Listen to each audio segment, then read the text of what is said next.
See how that one goes. Basically. Yes, indeed.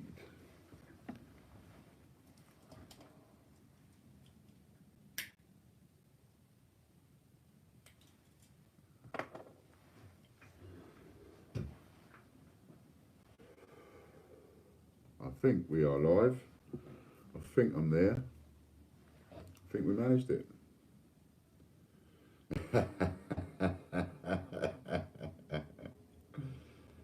Excellent. Yeah, love it.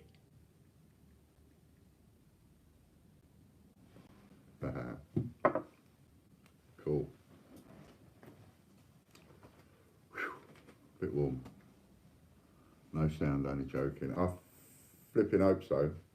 I can't believe that. I went in via StreamYards, no sound. I went in via YouTube, no sound. So the only thing I can think of is that I have the laptop itself on some kind of mute. Don't know how that's even possible. You're there already, are you? Well, if you can give me a couple of... oh no, it's not what I was looking at.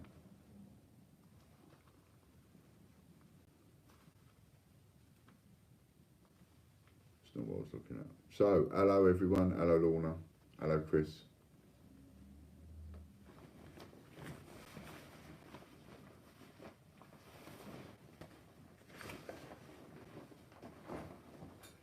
Just because you can see me nips doesn't mean I'm a side.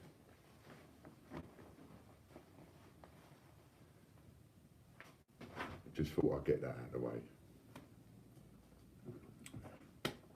So, how the bloody devil are you then? What we got? Hello Belfast. Just nipped in for a few minutes. Some of us have to work. Where are you working, Bank? I've forgotten. I've absolutely forgotten. I know you told us what you did, but I've forgotten. Bit of subliminal. I wasn't going to bother doing the subliminal until I woke up this morning, saw a comment from somebody having a go at me over the subliminal and trying to correct me over what the word subliminal means and all the rest of it. And I just think, do you know what? I'll use it again then this morning if it's going to wind you up. So a bit subliminal.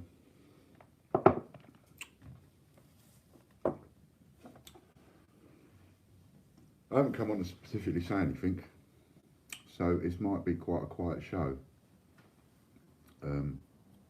for a little bit. Hello Nanny. I feel a bit better today as it goes. I feel a bit more, you know, I ain't got anything to say. I mean, I ain't got anyone to fight, but as it were. But I do feel a little bit more able to take on a few people, which I wasn't able to do over the last couple of days. So if I'd have come on over the last couple of days and got hit with some of those people that have been coming on, leaving comments and so on and so forth, and messages and emails and one thing, but then I don't think I would have handled that very professionally, to be honest.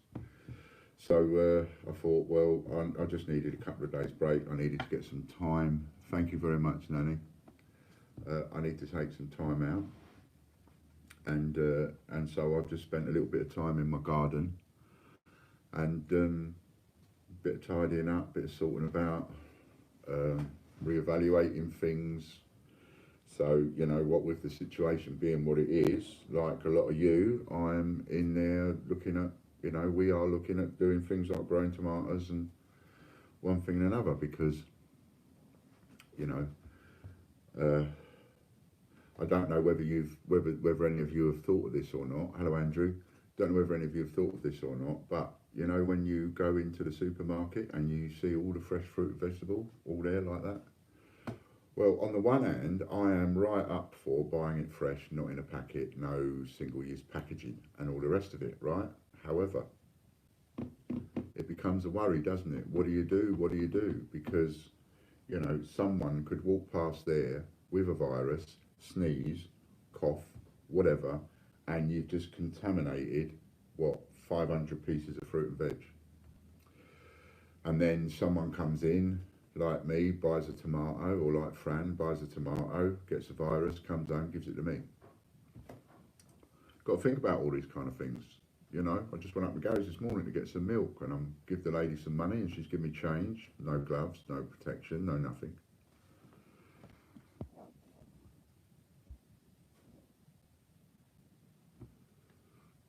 Gardening is what keeps my mum going. It helps. It helps. Hello, Richard, and there's lovely jubblies. Yeah, so we've given a bit of space in the garden. I've made some compost bins out of some old dustbins. The brown garden waste bin, the council have said they're no longer going to collect every week, so none of us can get rid of our gardening waste anymore anyway. We have to all deal with it ourselves now. So, and I had 2 bins picked up, emptied every week. I have a lot of gardening waste here. Big garden. So, or fortnight it is, 2 bins every fortnight.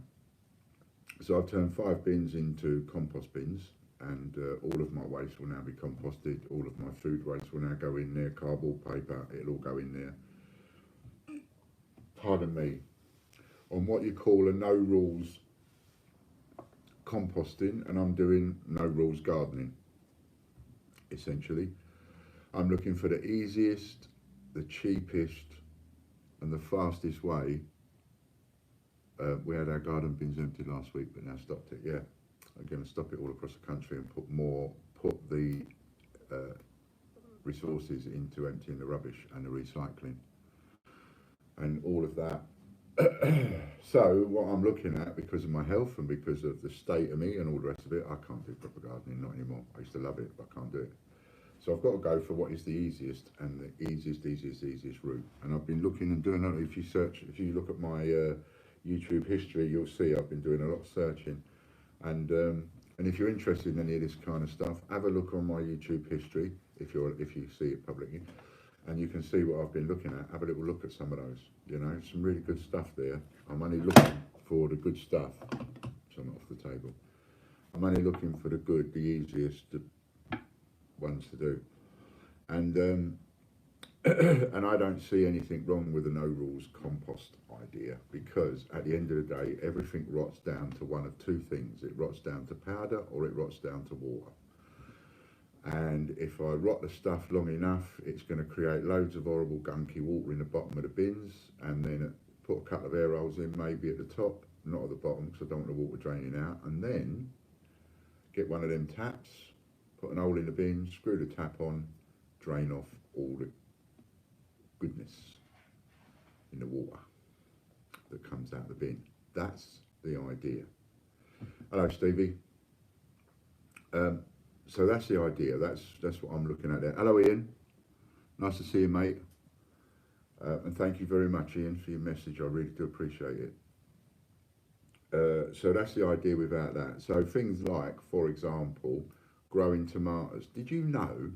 I didn't know this. Did you know it really is as easy as taking a soft tomato, right? Take one that's like, oh, I don't really want to eat that, it's a bit soft. Slice him up. Pretend that's your plant pot, right? Slice up the tomato. Take a slice of the tomato that's got a couple of seeds in it. Put it in the plant pot. Cover it with a bit of earth, bit of water. That's it. Any shop bought tomato. That's all you got to do. That's all you got to do. Slice it, have a bit with a couple of seeds in it, put it in the earth, bit more earth on top, in a pot, bit of water, leave it. No rules tomato growing, leave it. And you'll get a tomato plant. And apparently, it don't matter, according to the information I've been watching, it don't matter whether or not that's whether plum tomato, beef tomato, mini tomatoes, vines, you name it. So I think the idea there is, you know, get a load of different tomatoes from the supermarket, slice up a couple of each one, plant a lot, and then eat what grows. So I'm looking at doing the same. So I'm turning half the garden now into a bit of a vegetable patch, and I'm not one for doing all that work, you know, vegetable growing and one thing and another. So I've seen other people doing allotments and growing veg in the garden. Of course, a lot of work. So you've got to do it nice and easy. You've got to do it so it's not back breaking, it's easy, and you can just do it. Here's Popcoin. Yay, Yellow Uncle Ian. I hope you're feeling better, mate. Thoughts of helping out, and you've got my Barnet working overtime here. Anyway, a bit out of my bucket. Thank you. That's nice.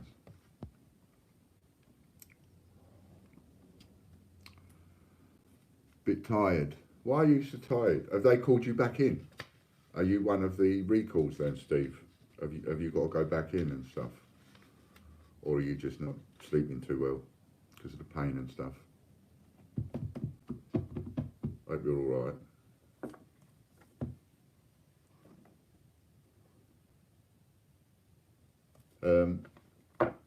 Yeah, so I thought after getting up and off, no, on the list though, always tired, fibro, yeah. Oh, sorry for that, mate. Mean that. I was going to say something and I forgot what it was. Hang on, I'm going to have a chuff. I'm going to have a chuff.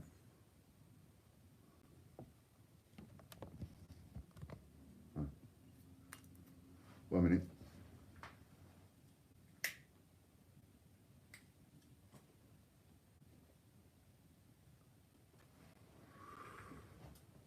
So anything that can be growed, I'm having a go at growing it. It will save on money and all the rest of it.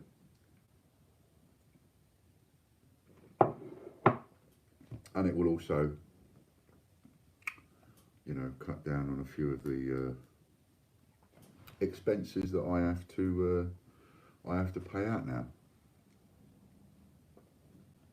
Funny thing about me vaping, so as me and John, right, both smoke like troopers. I go up to see my brother Nick up in Hertfordshire a few years ago, and my brother gets me on the vaping, tells me all about the vaping, shows me the vaping, and I'm like, yeah, I want to pack up smoking. So he took me down a vape shop, bought all the gear, got it all, started vaping. Showed John, he wasn't too keen at first. Then he started vaping. He immediately packed up smoking. Immediately. It was like overnight, boom, gone. And he took to the vaping like a fish out of water, like a fish in water he did. Like a fish to water, he took to the vaping. Straight on it he was. And I was sort of mostly on it, except I'd have a couple of smokes in the evening. And then I had all the illness and everything. And as much as I tried to smoke less, I'm going through that stage of the more I try and smoke less, the more I think about it, the more I think about it, the more it makes me want to fag, and I've got that cycle going on. But I was vaping quite a bit. And then you see, I'm not liking a lot of the stories that you're hearing, Steve, about, you know, you see it, the people just, lighter explodes in their pocket, in their face. Do you know what I mean? I mean, of all, you know, you ain't going to get that with smoking a fag. So, just got to blow my nose.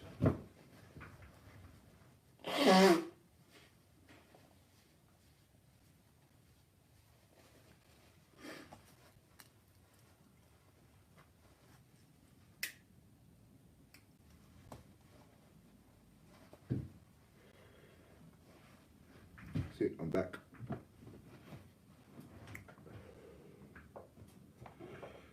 Oh, I've got a little bit of tea left for a bit of subliminal.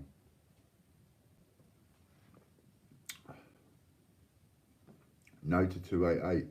And I believe you can still get one of these from teespring.com/Nota288. Apparently you can still get one of these there. And Butch the money will go to Butch, but that's all right because he's owed a bit anyway. So if you wanted one of these, the couple of quid profit would end up going to Butch. Hello Angela, nice to see you. How are your parents? I hope they're okay. Hope they're doing all right.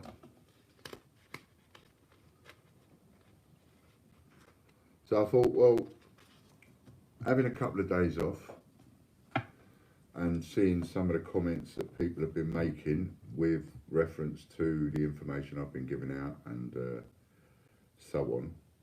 And no matter how much I try and be transparent, and no matter how much I try and be sort of clear and upfront and honest and all the rest of it, you know, you still have people there calling me a liar and calling me a crook and one thing and another. So I thought, well, all right, let's give them a chance then. Let's give them a chance to have their say. So hence why I put on the title, No Rules or Free for All or whatever it is I put on a title, is just to say, like, well, come in and, you know, if you want to say something, come in and say something.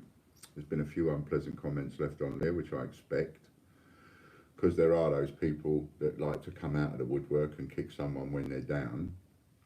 In the last few days, you would have been kicking a bloke when he was right down. But today, you can come in, you can have a little throw a few punches, you can kick a bloke, and I'll take it and I'll answer you. You know, and there are one or two people that are giving me grief on the comment section and feeling like they want to almost put the dirty laundry in public. And so I'm going to say to you, don't matter who you are, don't matter whether I owe you a fiver, or whether I owe you £5 or whether I owe you 50 grand, it doesn't really matter. If you're going to go on the comments and make it public, I have no problem with that. But then we will deal with it in public. What we won't do is we won't have some of you going off, dealing with it all public and wanting to say unpleasant things, and then you email me in private to get your own personal arrangement. No. I don't play them games. So you want to dirty me in public, no problem. We'll still sort you out, everything best I can, same as everybody else, but we're going to sort you out in public. And then that way you can have your public. Then they won't get sorted out, will they, Dave? Dave says, bet they won't come in. I bet they won't come. Some of them will. Some of the unpleasant people will, but they won't last 5 minutes because I'll make them look that small. So, you know, yeah, they can come in at me. I mean, one of the comments was, you want to give your stock back to the investors, right? Now, let me tell you, and I answered that comment this morning, and I can't remember what I said, but I answered it something along the lines of, not a single one of the investors have said, can I have my money in stock? Not a single one. Not one. So what is that person expecting me to do? Is that person expecting me to read the mind of every single person out there? Because I ain't no good at that. I missed that course. I was going to take the course, but I had something else on that day, and I went and had a cup of pint instead and a coffee. So I missed that course. So I'm not very good at mind reading, know what I mean? Can't read somebody's mind. So in order to have a sensible conversation, those people will do it publicly. And that way you can make me look as stupid and as small as you like, and I will defend myself, and I will make whatever offers and reparations and deals and whatever that I can, that I'm allowed to make, that I think I can make, whatever. But we'll do it live. And then everybody can see when I deal with that person or that other person or that other person that's not been very nice, everybody can see that actually that person who's giving lots of this is actually getting sorted. And then that person can't go off and give it loads of this and tell people that I didn't sort them when I did, which has happened before. So we won't go down that road. You want to make it public? I'm happy. We'll go public. But I promise you, you won't like it. Hello, Ailey. Nice to see you, lovey.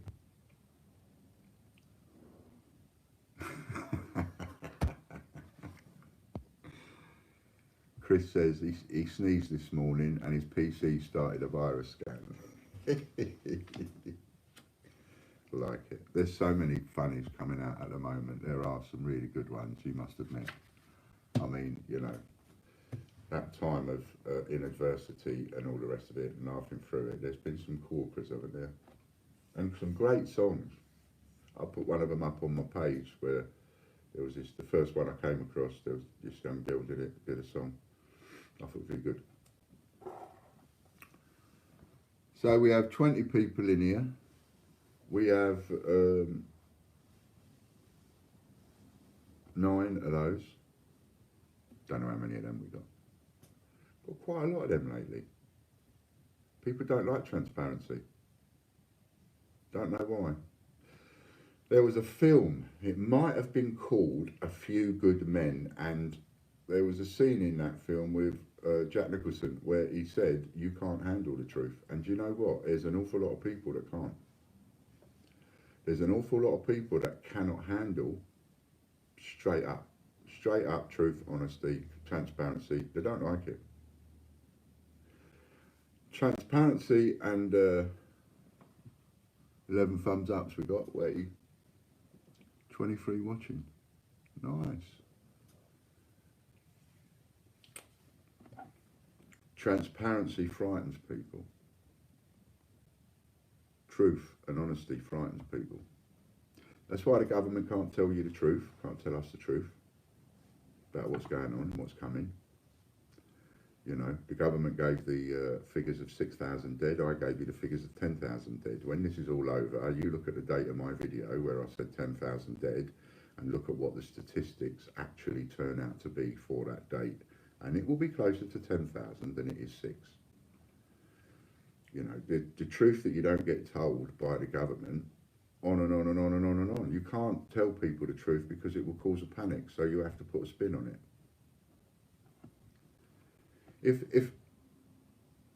If I said something yesterday, which in the video I did yesterday, which is that being transparent in business and telling the truth in business is not done. It is not the way that it's done. It never is. If you have transparency and straight talking and dealing in business, then you lose an absolute fortune. Things don't happen. For example, Apple. I mean, you can't have a better example than that, but it's just one example we'll talk about. So the Apple phone, right? The Apple phone wouldn't be here if it weren't for lies and bullshit. It's only because of lies and bullshit that that is in existence. Otherwise, it would be called something else, and it wouldn't be called an Apple iPhone. And if none of you know that, I'll give you the short version of the story in layman's terms. I think it was Steve Jobs. So you have a bloke called Steve Jobs. Is it Steve Jobs, the one that did Apple? I think so. So anyway, he has lots of controversy going on. He's got this company going on, and he loses and gets fired or outed from Apple, which is his company. They get rid of him.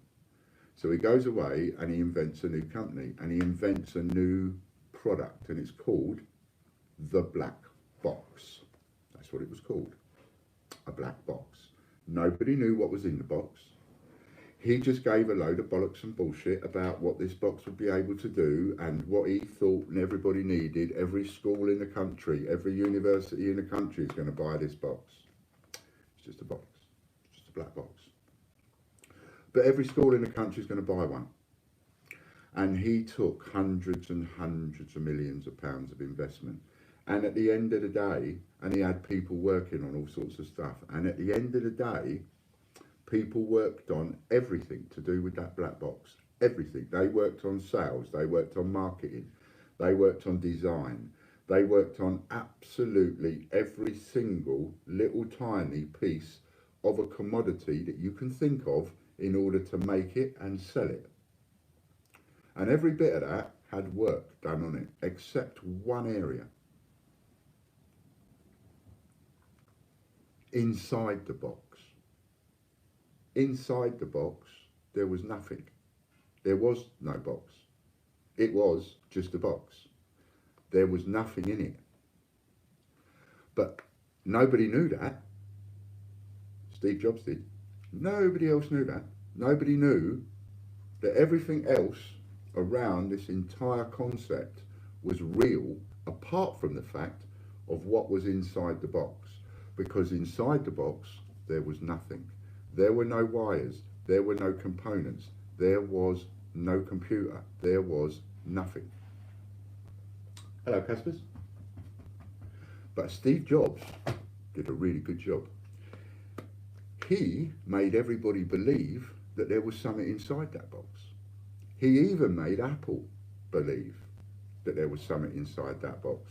So much so that they then went back to him and said, tell you what, come back and bring your box with you. Come back and we'll do it all together. So he did. And he bought everything but what was inside the box, because there was nothing inside the box, just an idea. And that idea turned into Apple, iPhone, iPad, iPod, and all the other I's that they've made. And that's what that turned into. But it would not have happened if it wasn't for bollocks and bullshit. If he'd have told everybody that there was nothing in the box, he would have got no investment. Apple would not have asked him to come back. He would not have taken control of Apple. And he would not have developed and made the iPhone and the iPad. Simple mathematics. 2 plus 2 equals 4. Wouldn't have happened. But because he bullshitted his way all the way through, and imagine that kind of stress on a person. The kind of stress that that man had to deal with by lying and bullshitting everybody. And everybody believed it, and they put a lot of money into nothing, and then they made Apple believe it, and all it was a complete and utter con, and he set the whole thing up for no other reason than to make Apple come back to him and say, we want you back, which is exactly what they did. So there's an example of being honest in business would not have been the right thing to do. Yet everybody that invests in Apple, so many people think Steve Jobs is a god, or was a god, or whatever. I don't even know if he's still alive, presumably. Right? So many people think the man is a god, but he lied and he bullshitted. Someone else left a comment. Another comment about, I wish I had these comments, feel free to bung them up if you see them, Chris. There was a comment there from somebody saying something like, and the reason I'd love to see that, I'd say to Chris, yeah, bang them up, is because I don't care mentioning the person's name. I think you all know that by now. I don't care calling somebody out. So, what was I going to say? Yeah, so there was a comment there about my previous failed businesses and the fact that I've had failed businesses. You mustn't trust this man because he's had failed businesses. Is that a fact? So if anybody's had a failed business, they must not be trusted. Is that correct? Is that what you are saying? Because if that's what you are saying, then people like Richard Branson don't deserve to be there. They shouldn't be there. And according to people like you, Stephen Branson is a crook, and he's this, and he's all those bad things. Why? Because he's had failed businesses before. He had failed business after failed business after failed business. And his last and latest idea was the record shops. And he had no money. So he went to his parents, and his parents put up the equity in their house because they believed in their son, even though he'd been under and under and under and under. He'd gone bankrupt, owed thousands, gone bankrupt again, owed thousands, gone bankrupt again, owed thousands. And there's a lot of people that didn't like him very much because he went bust and bust and bust and bust. But his parents bailed him out. They lent him the money from the equity of their house. They raised it for him on a remortgage, and off he went again, and he started the record shops, and from there onwards he never looked back. Now we have Richard Branson Airlines and trains and planes and trains, planes and automobiles, almost. So another example of straight, honest dealing, not quite what you say it is, and another example of someone wanting to come in and pick a fight and go, you're a bad man because you've been bust. You know, you make it sound like anybody that goes bust is a bad man. Well, suddenly, and then you get into another conversation and the same person thinks that Richard Branson's a god. You know, you pick and choose, don't you? Let's have a look and see some comments. Let's have a look. Stevie, Dragon Lord, their figures are just hospital deaths. They do mention the fact is hospital deaths, but quickly move on before people notice. Doesn't cover nursing homes, etc. I'll tell you what it doesn't cover. They are not telling you the exact number of the people on the front line that are being contracted the coronavirus, and the frontline staff that have died, and the frontline staff that are okay and back to work. They are not giving those figures, and yet they know the figures. You know, we should have, in 2020, we should have a breakdown. We should have an easy look at all the graphs and all the rest of it they've got. They know these figures. They know exactly how many Sainsbury's staff have died, how many Tesco staff have died. They can isolate it that much. They can tell us how many Summerfield and how many Safeway staff have died. How many of those staff are managers? How many of those staff are shelf stackers? How many of those staff are on the tills? They know this. They could tell us right here, right now, what the percentages are of, if you're working on filling shelves in Sainsbury's, then the risk of you catching the virus is 72%, and if you work on the tills in Sainsbury's, then the risk of you catching the virus is 85%, or whatever it is. I'm not saying those are the percentages, by the way. Just saying. That information is there. They can give us that information. Steve is quite right, and they're not. And they've been asked again and again and put on the spot how many nursing staff, how many nurses, how many doctors have died, how many are going off sick. They won't answer the question.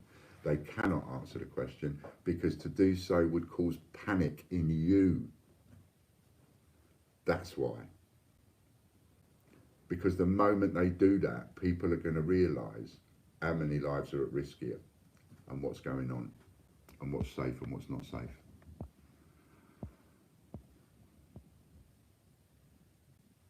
That's a nice message from Nanny Sue. Hi everyone, I haven't already said hello to. Hope you are all keeping well. Nanny's sending a little bit of love out of her bucket to everybody on there.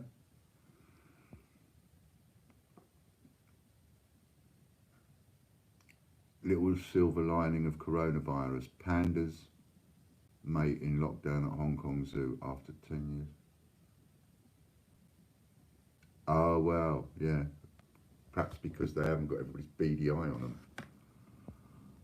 That's good, that is.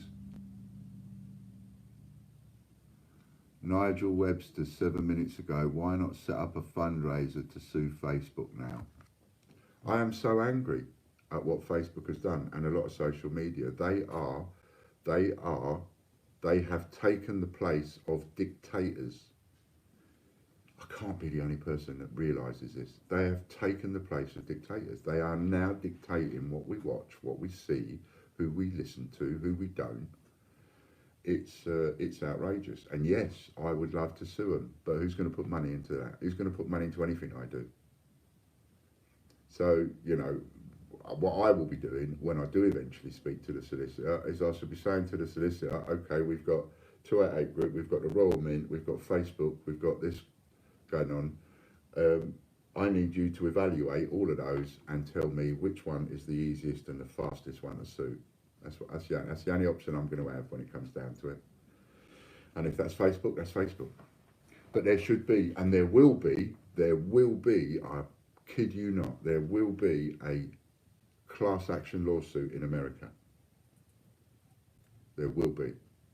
There will be a class action lawsuit that goes over after Facebook over this. Multiply my issue by loads of other people. I mean, you've got Dragon Law Coins there. Has Steve not got the basic human right, the legal right, to go onto Facebook and go, right, I'm stuck at home, my business is not very well, I haven't got any money coming in, I need to do everything I can, I'm going to write a post, I'm going to go and join 100 groups to do with coins, and I'm going to write a post to try and sell my stuff, and I'm going to post that to those 100 groups. What is wrong with that? Nothing. Nothing wrong with that. If the rules within Facebook allow him to join those 100 groups in the first place, then how can the rules stop him from posting to those 100 groups? What they've done with this clampdown is they have taken control. And therefore, I believe, if you take control over me in any way whatsoever, you are taking some kind of responsibility. You have to take some kind of responsibility. if you are controlling something within my life. And if something goes wrong, you've got to take responsibility. I would love to be one of the first people to sue Facebook, but I don't think any of you would want to put a single penny into that. Otherwise I would. You know, so to answer Nigel's question, again, a great idea, but it's an idea that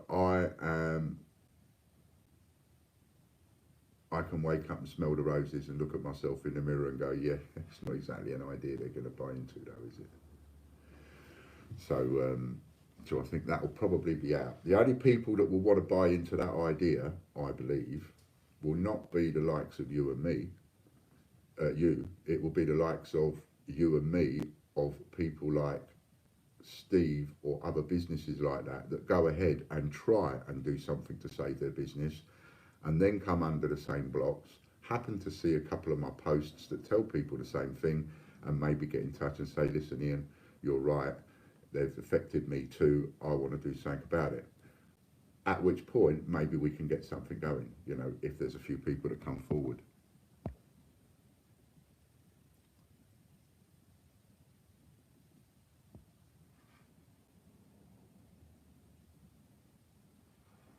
No staff, Nigel, no staff from Safeways or Summerfields have died. I don't believe that. Sorry, Nigel. You know, we all have our own little belief systems. How many people work for Summerfield? How many people work for, what was the other one? Safeways. You're going to tell me that what? So Safeways and Summerfields, have they got some kind of magical device on their entrances that keeps the virus out? Or are we to assume, and this is not me being sarcastic at you, by the way, are we to assume, for example, that because it's Safeways and because it's Summerfield, the virus won't go in? The virus doesn't care, and the virus will attack anybody that is not protected. If that virus is in the vicinity and I am not protected, it's having me. If it's in the vicinity of you and you are not protected, it's going to have you. And if we've got a couple of 100,000 people already that have contracted the virus, and everybody that's been contracted the virus, remember what they've been told, go home, everybody go home, self-isolate, and only go out and do your shopping and your meds and your exercise and so on. These people that have got the virus at home, they still need their shopping. Do you think they're all going to go to online and have their shopping delivered? I don't think so. And you might want to wait a bit, Nigel, because I sort of know where you're going, and I got an inkling, I know sort of where this conversation might be going, and if you want to be in that area, then that's cool, but you know, have a bit of patience. We're talking about one thing at a time, so before you want to throw another bit of dirt at me or throw something else at me, do you know what I mean? Let me answer one question at a time. So no, I don't believe for 1 second, and unless every Safeway and every Summerfield store is closed, I do not believe that those staff will not catch the virus. It is childish for anybody to assume that that a section of the community is going to be left alone by the virus. Hold on, lads. Wait a minute. Don't go in there. It's Safeways. Summerfields. Look, there's a sign, Summerfields. That means we can't go in, where we die as soon as we go through the door. Don't think so. I think if that virus is on my shoulder, on there, wherever it might be, I think it's still going to be on me when I walk through the door into Safeways and Sainsbury's. And we are not getting any statistics of the people that are dying that are on the front line, and I feel so sorry for them. If no staff from Safeways or Summerfield have died at the moment, Nigel, that's because they've been very lucky. Expect to see some numbers coming in. The only numbers they count are those that have died in hospital, mainly, I assume, from intensive care. Every other COVID death not added to their figures at this time. Real figures once over. Absolutely right. And that's when you get the real figures. And the day I said 10,000 dead, and they said 5,000 dead, I will be closer to the real figure. Hi, Mark. Nice to see you, mate. Send some of that back to the family. Bit of love from my bucket. Give Mum a big hug from me. Why do you think I don't have and don't want Facebook? Yeah, you see, get it. A lot of people don't like it, and the only way you can protest against them is to come off Facebook. I fancy my protest a bit better. I'm going to muck up their algorithms so they don't earn anything out of me. Safeway and Summerfields are no longer trading. Ah, that's why maybe no one in Safeway and Summerfields are going to get the virus. Nice one. Were you ever successful in suing your local paper or your local council? No, I wasn't, Nigel, because I didn't have the money to sue them. That's why most people are unsuccessful in suing people, because they don't have the money to sue them. It costs a lot of money to sue somebody.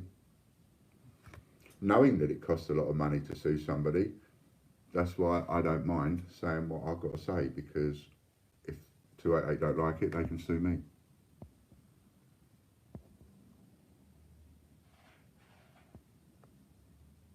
Hello, Jason. Nice to see you popping in. I think Nigel is being sarcastic, as I believe Safeways and Summerfield are no more. They have been taken over by other companies. Let's make something a little bit clear. What we have here is a little bit of a situation going on where me, as well as some of you out there, are not quite sure where Nigel's coming from. Is Nigel being sarcastic? Is he taking a sharp stick? Is he? Is he going like that? Is that? Well, just in case,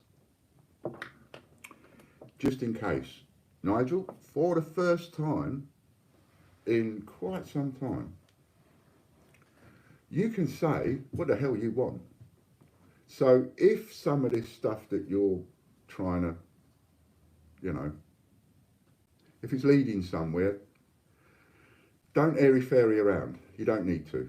Right? Chris and Lorna are not going to delete you and block you just because you call me a crook today. You want to call me a crook? Call me a crook.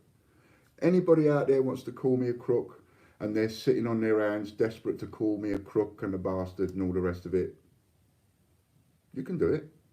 They ain't going to delete you for it. You put up a comment and I will answer it. So if you want to poke with a stick, if you want to bring up any of my past, if you want to delve into my history, if you want to throw a load of mud and shit at my face, now's the time. I've had a couple of days off. I can take it today. I wouldn't have took it the other day, but I can take it today. So crack on. That's what I've come on for today. I've come on for anybody to come on and just say whatever they want to say, instead of all the little digs and sarcasms and little maybe, well, just see if I can slot this in to wind him up and all the rest of it. You can hit me with whatever you want to hit me with. I don't care. I've got nothing to hide. And when I say I don't care, take a look. I don't care.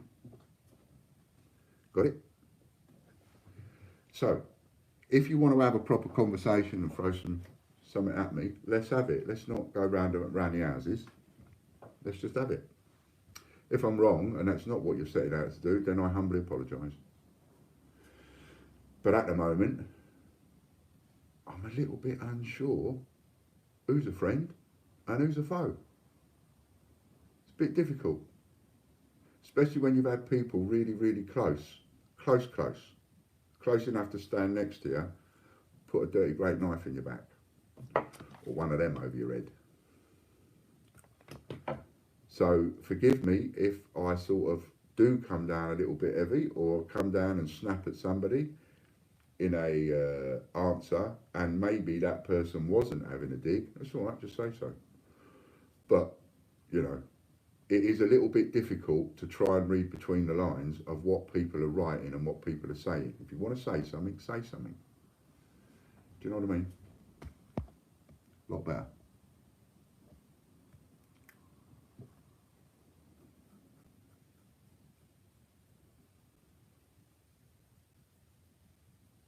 And while you're thinking of something to ask me, because I'm sure a couple of you are desperate to, then give it some. Otherwise, if you ain't got nothing to say, then you ain't got nothing to say. I'm going to have chuff.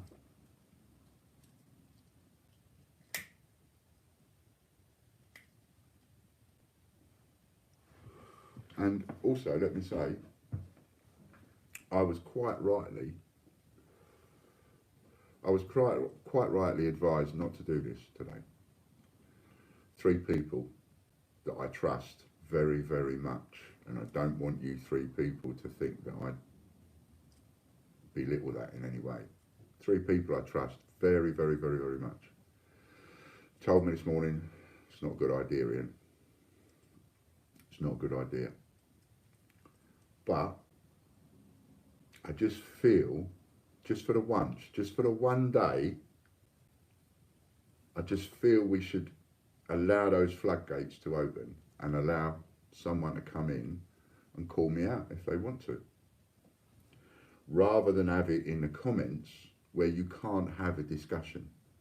So you go, when people go leaving bitchy and nasty comments in the comment section, people do that because they're a little bit,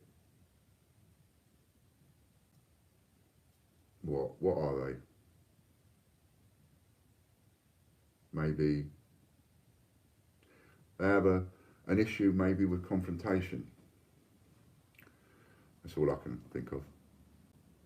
But coming here now, any of those people happen to be watching now that have left the bitchy comments before, well, now's a good time to leave the same bitchy comment again, but get an answer. Because if you're the sort of person that likes to make bitchy comments and not actually speak to the person and have a conversation with the person that you're being bitchy about, well, then if you're a man, you're not much of a man.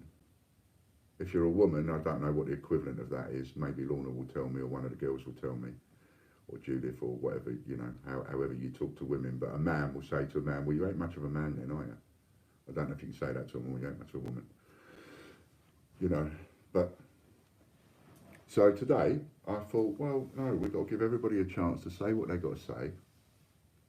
And if someone thinks that I'm out of order, if someone thinks I've done something I shouldn't have done, if someone thinks I'm doing something illegal, well, then they can say.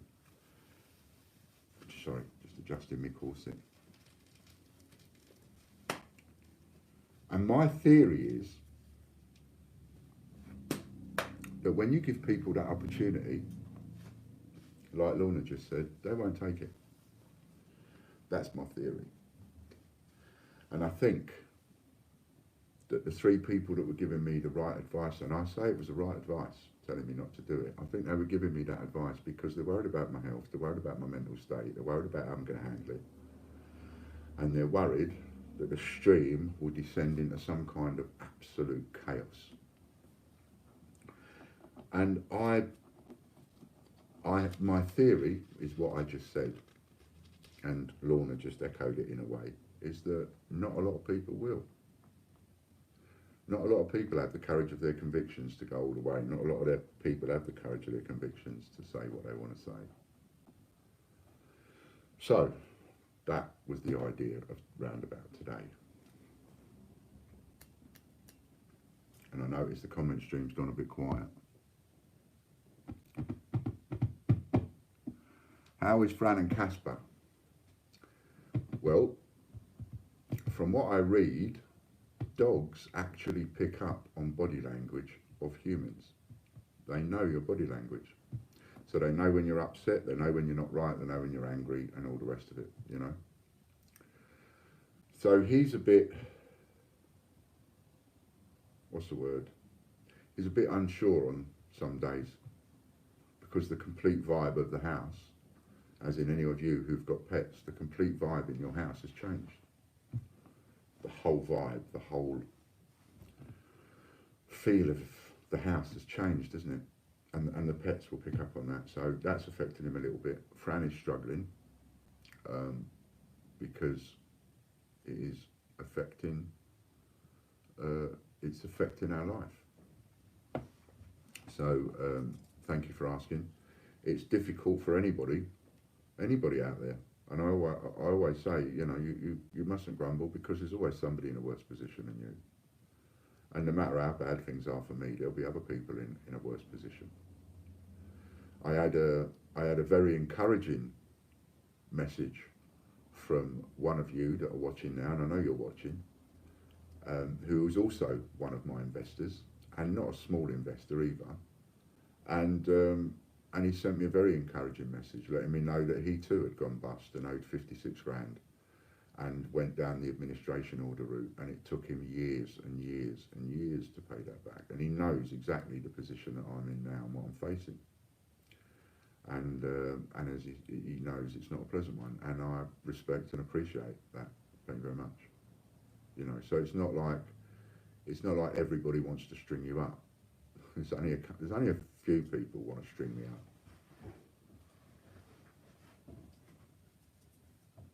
Hello. It's Casper's.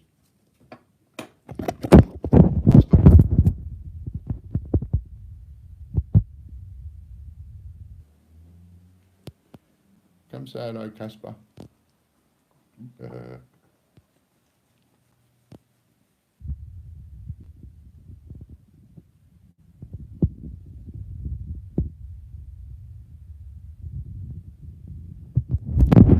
little bit of love. Then you go out again.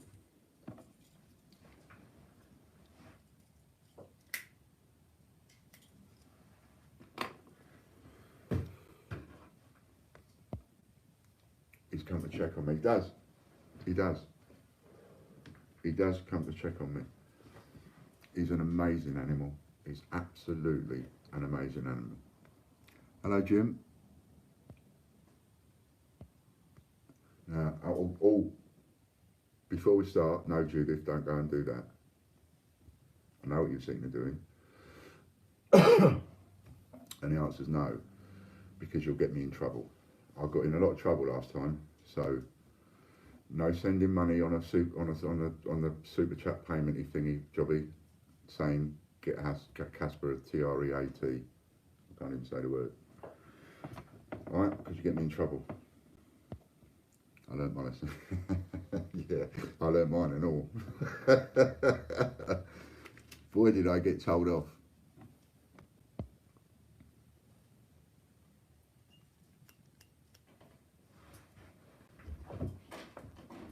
Casper. Let's go upstairs.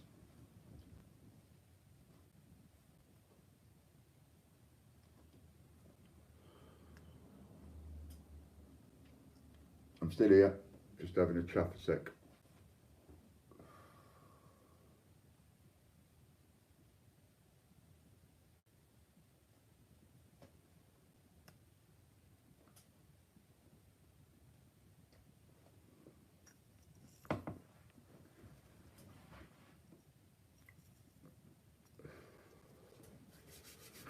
Right then.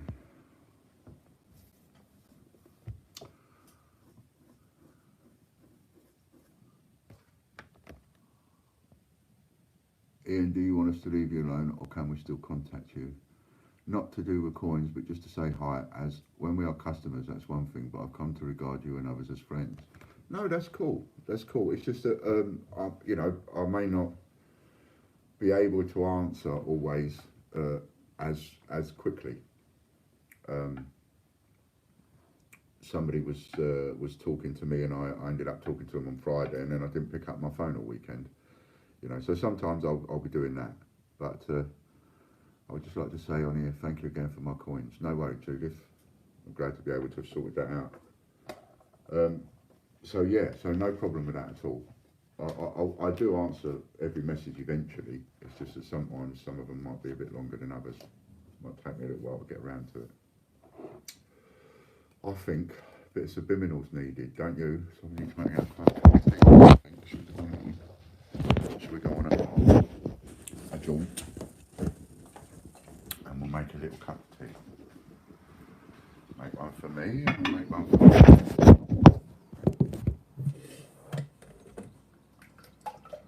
I know this has got nothing to do with anything, but I had a lovely meatloaf last night.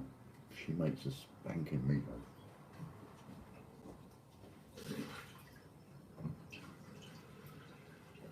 And you can think of a couple of questions while I'm making one.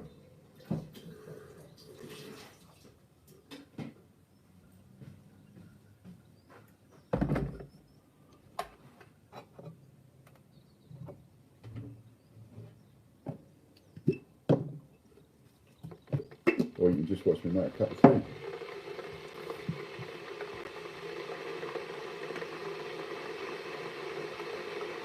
Judith, got to go, take care everyone. See you later, Judith. Jim Bone, what's in meatloaf? Minced meat and a bit of breadcrumbs, some onions, that's about it really. You know, just like you'd make a burger, because I have my homemade burgers.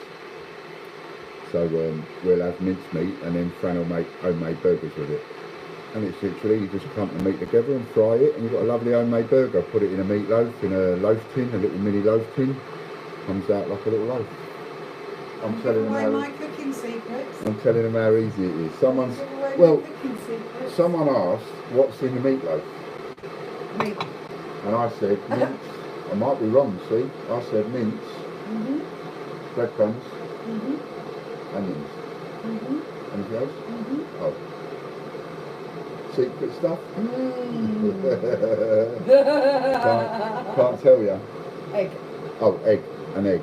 And Worcester sauce. And Worcester sauce. And bacon wrapped around it. And mix it all up. Right, put it in a loaf tin. So, minced meat, breadcrumbs, and egg. I'm on the live. Oh. Minced meat, breadcrumbs, and egg. What did we say? Onions. Worcester sauce. Worcester sauce. Mix it all up. Stick it in a loaf tin. Wrap it with bacon. Put a load of bacon over the top. Whack it in the oven. And when it comes out, it is a meal to die for, especially when you have mashed potatoes and gravy and some greens.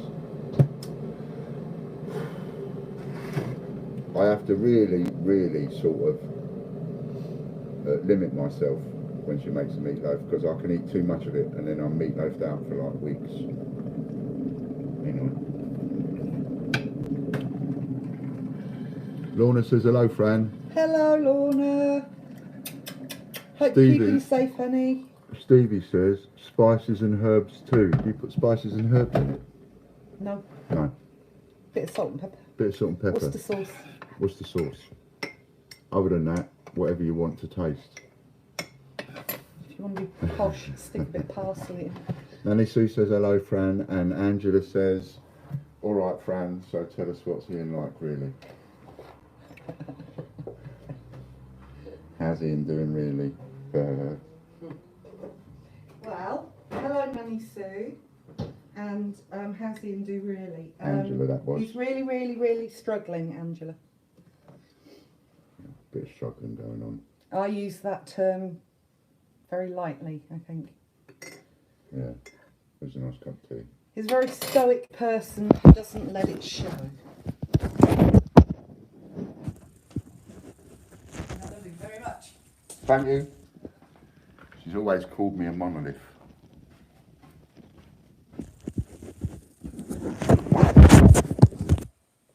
Because I don't let things show too much. M&S used to make a spanking meatloaf, then they changed it to some sweet tasting yuck. I never tried that one. Ian Fanny Craddock Land, but yeah, I have to start learning to cook. Love Worcester sauce. Worcester sauce in stuff is quite nice. I put that in a shepherd's pie. I give a good old few shakes of the old Worcester sauce in a shepherd's pie. I'm glad he's got me. Glad he's got you, Fran, says Angela. I'm glad I got her too. Had a popcorn. She said she went back out in the garden. Lovely day out there in the garden. in English, everyone, Ian is not doing too well. No. No, on a personal level, I've been trying to sort of be a bit honest with how I've been feeling and stuff like that on the lives. But even then, you see, I've got to be too careful because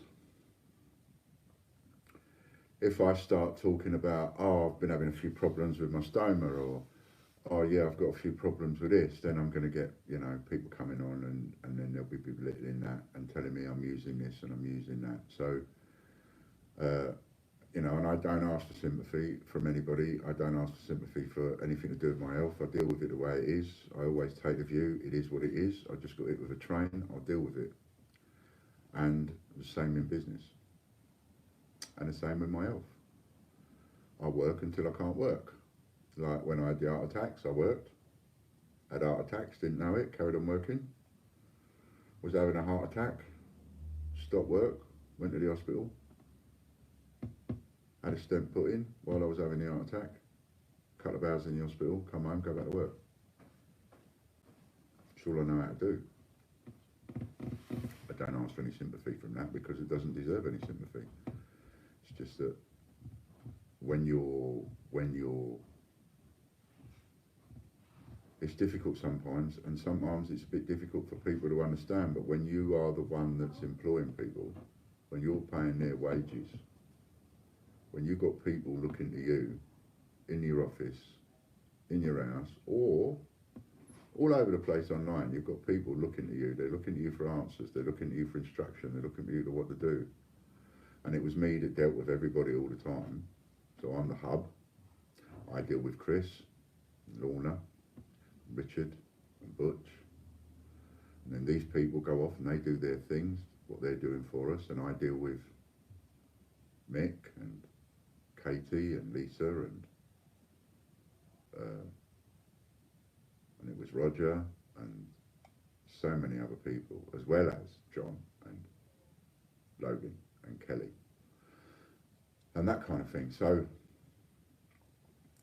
you have all of these people when you're the one that's running it, or when you're the one that's paying the wages when it's your business. You have all of these people all doing stuff, and all of these people are all looking to you to know what to do next. They need to know what direction you're going in. They need to know what it is that they're supposed to be doing, and they want to try and do whatever they're doing to the best of their ability, but they can't do that unless sometimes they talk to you and you're supposed to be off work sick. Can't do it. There is no going off work sick when you're self-employed, not unless you've got a lot of money.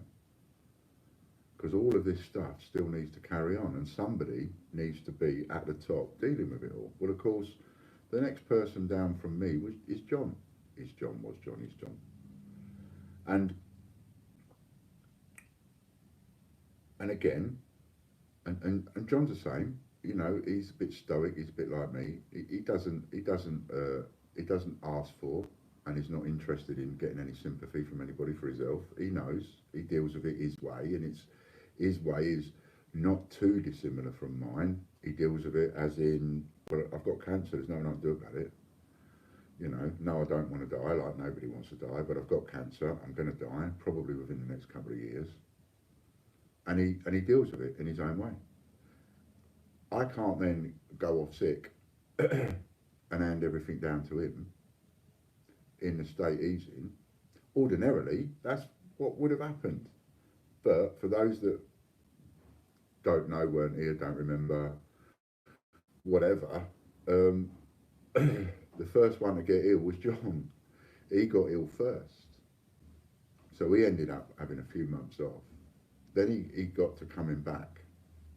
Because if I used to call him a walking dead man, because he looked like he was he'd be gone within a couple of weeks. And I'd try to get him back to work, give him something to live for, give him something to, I used to say to him, give him something to do, it's no good sitting there at home. And then he managed to get back to work, and then he started getting back to work, and he was enjoying it, and boom, I went ill. Now, that is not the position and the time to make that person now second in command deal with everything. Can't. It's not fair. It's not right. And no one else could. No one else could, because it was me that's been dealing with everybody, you know. So, so that made it virtually impossible to all that kind of stuff. So there was no choice. I have to carry on. I have to be here, and I have to be there to answer the phone, to speak to somebody, you know, and all that. So, so it's not because I'm any kind of like super Ian, you know. It's because I'm no different to Stevie Boy. If Steve had half a dozen employees and 20 people around the world helping him, and he got ill, and there's no one else to just sort of deal with everybody, then you're in trouble. And that put us in trouble, and the rest is history, as you say.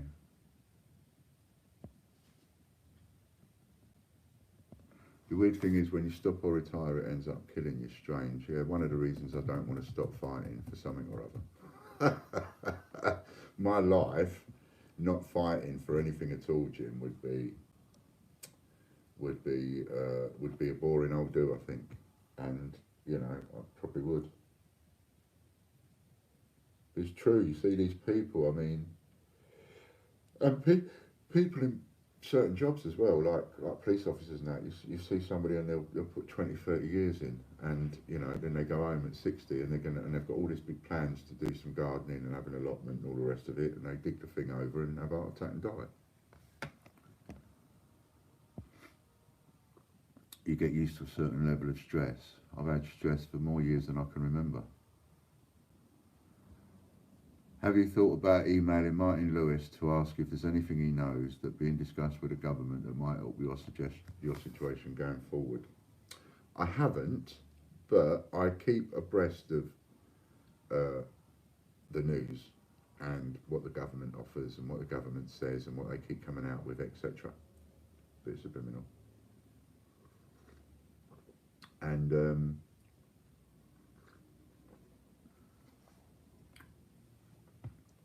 so they're going to give every business that's got rateable value, which means a separate business premises, 10 grand.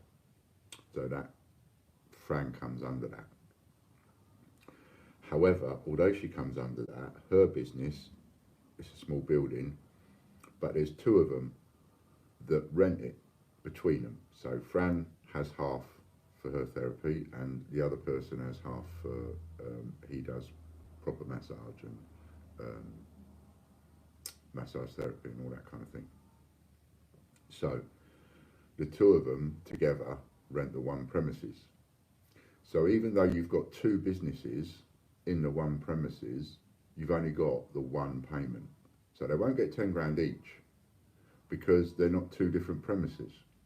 So they get 10 grand payment, which will be automatically paid by BACS in probably a few weeks' time. And they'll get a 10 grand payment. That 10 grand payment will be for the pair of them. And that will be to put towards their rent, because they've still got to pay rent for the place that they're in. Their landlord doesn't give them free rent because of the coronavirus. So they've still got to pay their rent and all the rest of it. So, you know, that 5 grand is not going to last long each. Pardon me. But at least they get that. And that will help, as they both understand, it will help pay off, you know, a couple of months' rent, and maybe pay the electric and the water and all that kind of stuff for like a few months. So that might keep those wolves away from the door. I can't get that because I'm in my house. I have no rates to pay. So on the one hand, I, you know, took advantage of the fact that if I work from home, I haven't got to pay business rates like a lot of other people. Like Steve, you know, working from home, doing his Dragon Lord coins, as opposed to going into town and renting a shop. He's working from home. Take advantage of the fact that he hasn't got to pay business internet, he hasn't got to pay business rates, he hasn't got to pay business electric, business water. And you know, all the business ones, they're always more expensive. The water's more expensive, the electric's more expensive, the gas is more expensive, telephone is more expensive, and the internet is more expensive. All of these things are more expensive for a business use as opposed to private use. So as I say, even someone like Steve works from home, right? So like me, we have something in common there. We work from home in order to save costs, like a lot of other people. So all the people that work from home like me don't come into the automatic payment. You don't get one. Whether they will bring something out for people like us, that remains to be seen. So far, I haven't seen anything. Then you've got the 80%. Well, the 80% are based on certain proofs. So 80% applies to Logan and Kelly, but we haven't found a way yet for the 80% to apply to John, because John wasn't on PAYE. He'd gone off the PAYE. We took him off the PAYE when he got ill, and therefore the only real actual wages he's had is the 90 odd pound a week that he got for the sick benefit, for the sick pay that we paid him.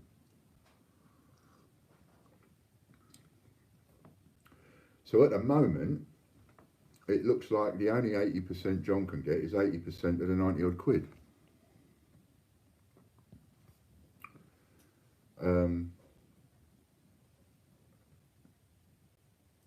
So that leaves me, and I don't come into the 80% because I wasn't earning enough. So even though they're saying that they will base it over the last 3 years and they base it on your profits, etc., well, for me, self-employed, it depends on what they constitute profits and what they constitute loss. My business is not like any other business out there. It's different. The makeup is different, the setup is different. So I don't tick the boxes. And that's the trouble when you try and do, you know, things like what they're doing at the moment, is there are always going to be people that don't tick the box. Now, some other countries have done it differently, and they are sending every single person a check for $1,200 or this or that. And they're taking the money direct to the people. We don't like doing that in this country. In this country, we like giving the money to the money. We give the money to the banks, and then we try and trust the banks to give it to the people, which they don't do, and they keep a lot of it for themselves. You know, the aristocracy and all the rest of it. Don't get me started on that. These people in power, these politicians, they've all got their fingers in the pies. You know, Jacob Rees-Mogg, I had a lot of respect for that man. But, you know, his company is immediately on it, out touting for business based on profiteering on the coronavirus. His company, which is an investment company, is already working on identifying which companies are going to take the biggest hit, which companies are going to take the biggest, make the biggest profits, which ones are going to make the biggest losses, you know. And these are the people that we put in there to run our country, and all they do is, right, Jacob Rees-Mogg in his investment company. So as a politician, Jacob Rees-Mogg, and this is just one of them, right? This is not the only one, this is just one of them. So you have people like him, like I said, I did have a lot of respect for him, who work in government making the rules and deciding which one of these companies gets which government contracts. And then people like him are allowed to own investment businesses or have shares in investment businesses. And those investment businesses, well, of course, they make their money by taking a gamble on this and that and shares and one thing and another. So when Jacob Rees-Mogg knows in a private meeting that these companies are going to start getting some government contracts, he can go back and tell his mates at his investment company, and his investment company can get on the blower and go ringing people up and going, hey, Chris, good company for you to invest some money in here because we're going to give them a multi-million-pound government contract. And all that kind of dealing is all wrong. But it seems it's okay, because we, the British public, who know that they do this, are quite happy to let them get away with it.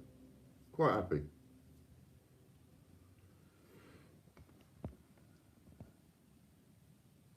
Gives my goat a shepherd, it does. Never take up golf. Kills folk off when they retire. I had 2 brand new sets of golf clubs. 2. Brand spanking new. Neither set did a single club touch a blade of grass before they both got nicked. So I gave up. He mentioned yesterday that talks are happening about those that have slipped through the system. There'll be a lot of people slipping through the system. There'll be a lot of people getting money they shouldn't be getting. There's a lot of businesses that are just sort of closed down, not used properly. The people that are about to get £10,000 payments again and again and again and again and again and again and again. I mean, think of someone that's got 10 little units or 10 big units. Do you wish that you hadn't started doing the YouTube lives and auctions, etc.? Do you think the business would still be going had you just kept selling the coins? I'm not trying to be sarcastic. You're so lovely. I like you a lot, Angela. I can be asked anything. I'm not going to jump on anybody and go, "Oh, you're being sarcastic." It's like I'll give anybody the answer they want. And no, I don't think you're being sarcastic. Just let me think about that for a second. I was thinking about that exact question this morning, as it happens, Angela. And I was thinking, do I wish, how do I feel about everything that's happened? Not quite the way you put it, but in a sort of a roundabout way, because it was like, would anything be different? Would anything have changed? If I hadn't gone on doing the lives, if I hadn't gone on doing the coin jockey thing, if we hadn't evolved into that community and that almost 24 hours, wasn't it, at one point?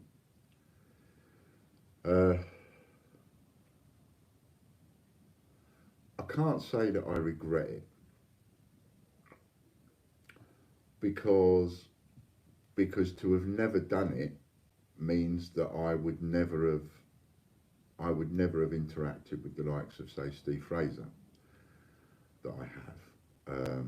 Dealing and talking to people on a comment is a lot different to sort of talking and meeting people. So we would never have, if I'd never have gone down that road, then I also have to think about that and go, well, then I never would have gone to the Mint. That wouldn't have happened. And I wouldn't have got to meet Steve and everybody that I got to meet at the Mint. So would I want to take that away? And it's like, no, that's quite a special thing in my memory, I think. I think it's something I'll be able to sort of, I'll always have. I really enjoyed it. It meant a lot to me. And I wouldn't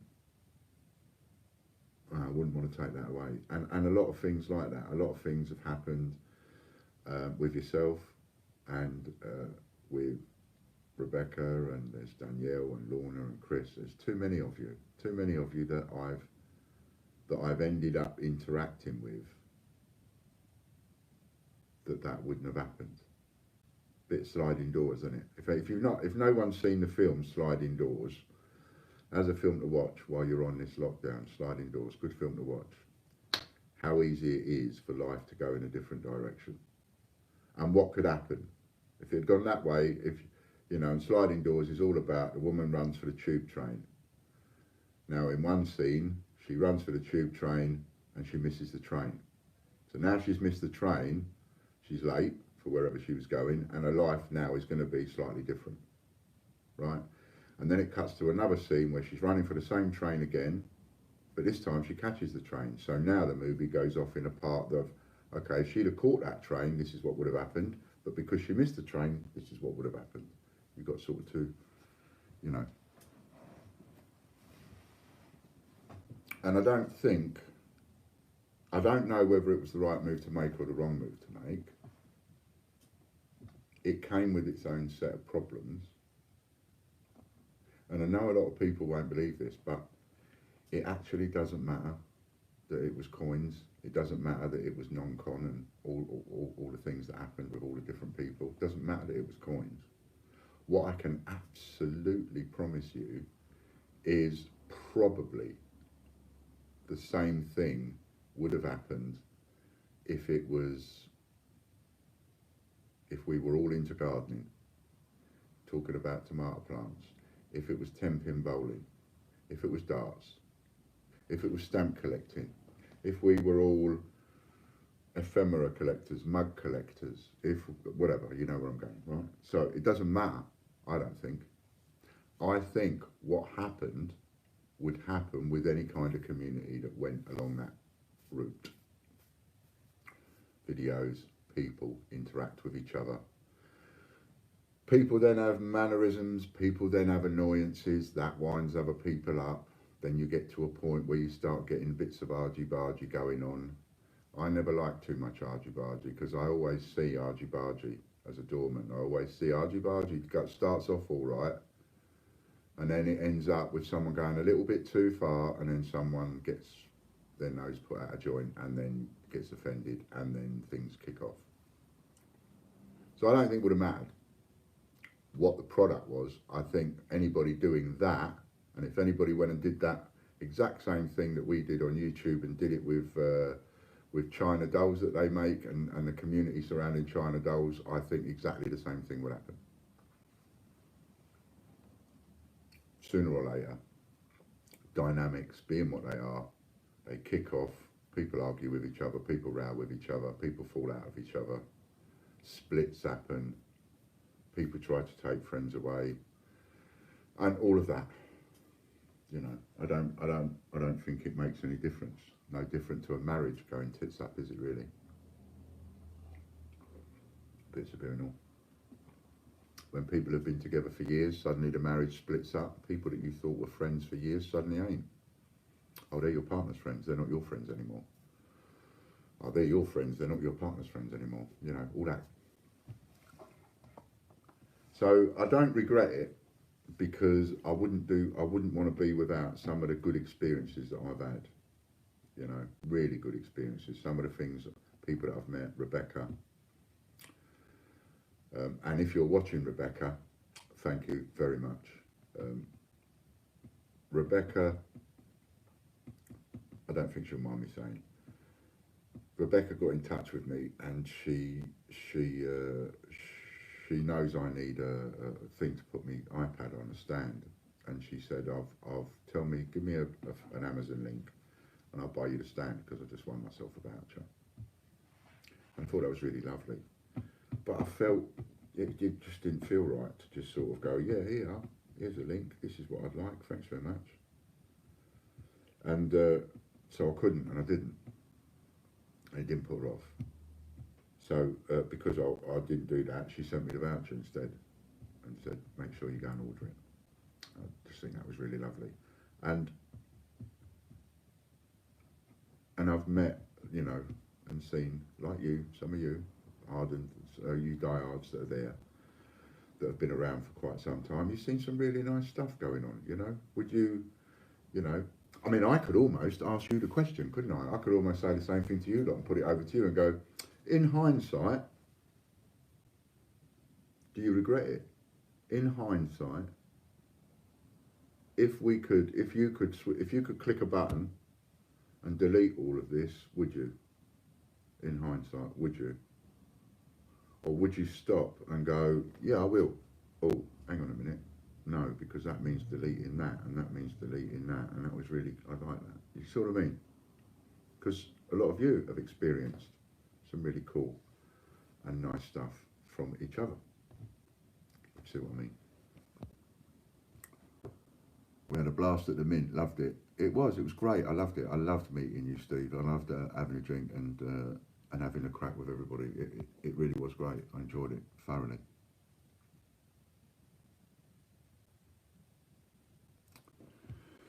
So, no, don't regret it at all. And this is something that actually a few people ain't going to get right now. And that is, and I was having this conversation with someone this morning, it doesn't matter if I've got 20 grand in the bank. It doesn't matter if I had 50 grand in the bank. It doesn't matter. I mean, I keep saying I can't, in all honesty, blame the virus because we were spiralling downwards and, you know, we were in serious trouble. And we all know that. You know that. I know that. But I can blame the virus for tipping me over the edge. But supposing I wasn't spiralling downwards, let's just for a minute think we were doing all right or we were going upwards. Supposing we were going upwards and I had 20 grand in the bank. I think the thing that some people are not getting is that it don't matter. The customers would still lose out, the investors would still lose out, and I'd still go bust. Because whether I was going up or whether I was going down, I cannot trade. I cannot post, I cannot sell. Even if the website was there. Even if you could go on and spend £5 on coins, I can't take your money, I can't post you the £5 worth of coins. Unless I suddenly make the site 10 or 15 quid minimum delivery and send everything by courier parcel. And even then, for one person to do 4 people's jobs is a bit difficult. So I think some people are not getting the fact that actually it doesn't matter whether I was on an upward or a downward spiral. The virus would have killed us off anyway. The virus would have finished us. And the only difference being I would be fighting for longer, but I'd be fighting against the virus, etc. Or I would have 20 grand in the bank to suddenly take down the solicitors and say, there you go, now get them 2 in the court. Do you know what I mean? But it wouldn't be making any difference to the situation that we're in, and I don't think it would make any difference to the conversations that we're having. And it certainly wouldn't make any difference to the people that don't understand and the haters and the whatevers, because they would still be posting their unpleasantness regardless.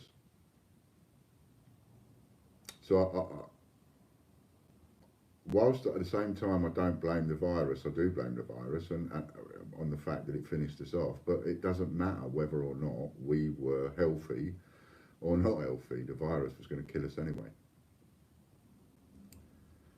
And there's been too much now going against us. So it's like, you know, we're trying to get in a race and we've got bricks and we've got a rucksack on and people are putting bricks in a rucksack, slowing us down, stopping us putting obstacles in front of us, not allowing us to use Facebook, all this sort of stuff. Lorna says, no, I wouldn't change it for the world, made really good friends. There you go. And that's what I thought. Jason says, I like the daily shows. I like the daily live shows, but miss the coin updates from before and coin guides. Well, yeah, I've had a few people say that, Jason. And you see, the thing about that is, when I give you information about a coin, when I tell you these coins are the ones you want to be looking for, these coins you want to be the ones that you put money into, and I write a guide and all that kind of thing. It went down a storm, it went down a tree. People liked it, people like you liked it. But now we're in the situation that we're in. So, let's be honest. It doesn't matter what the coin is. Whatever the coin might be. Could be anything. But if we pick a coin, and I say to you, this is a coin to buy. This is something to put your money into. You ain't going to do it. Why would you take any notice of me now? And that is the point. There was a time, Steve, I know you won't mind me saying this because I don't mean this in a negative or a detrimental way towards you whatsoever. I love you to bits. I think you're great, you know. But I will use Steve as an ideal example, if you let me, Steve, because I think Steve is a perfect example of this. There was a time where no matter what the coin is, I said, if I said it's worth money, it's worth your time putting your money into that coin. Trust me on that. Buy that coin. Steve would have been one of the first people to open his wallet, get his card out and go and buy that coin. Whether that was buying it off me or whether I told him to buy it off somebody else, he'd be one of the first people to get his card out of his wallet and go and buy it. Because Ian said so. And Ian knows what he's talking about. I followed Ian for a little while, like what he says. He knows what he's talking about. Ian tells me to go and buy that coin. I'm going to go and buy it. That was the attitude that Steve had. Then we had a load of shit hit the fan. Then we had Christmas. And I think if Steve was going to be honest with himself and me and us, I don't think, because of the tarnishness, because of the way that my credibility got tarnished and my reputation got tarnished, and therefore my word is tarnished, and therefore what I've got to say is tarnished, then people like Steve got to a point, at some point, I can't tell you when that point was, but at some point they got to a point where they wasn't as quick to get their card out of their wallet and go and do what Ian said. Would that be a fair analogy, Steve? You know, that's not putting anything on people like Steve, but it's just trying to explain that when you have your credibility tarnished, and people were acting and doing and spending on what you say, the minute what you say is in question and is now trashed in a way, the less people are going to look at you and go, oh yeah, I'm still going to do what you say. I'm still going to put my money into what you say. If you see what I mean. Bless your heart, Steve. But hopefully you know what I mean. You know. Hello, Carrick. It makes a difference. And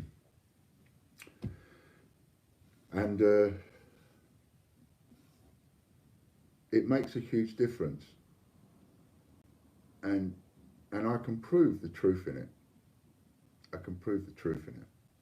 When I offered, when I didn't know what to do, I didn't know whether or not to take any kind of, shall I take legal action against the Mint 288 group? Shall we do something about this or not? What should I do? And if you remember, I did a video and I said, I don't know what to do.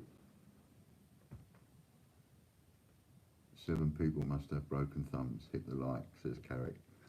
Thank you. 7 of you, hit the thumbs up. Or hit the thumbs down. And if you're going to hit the thumbs down, then at least come in and say why. Have the courage of your convictions, and I will respect that. I forgot what I was saying now. You'll have to remind me. I lost my thread. Time for a bit of subliminal.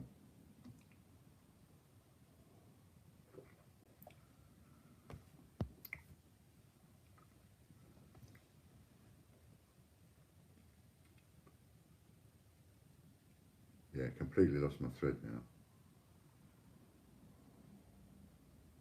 Where I was going.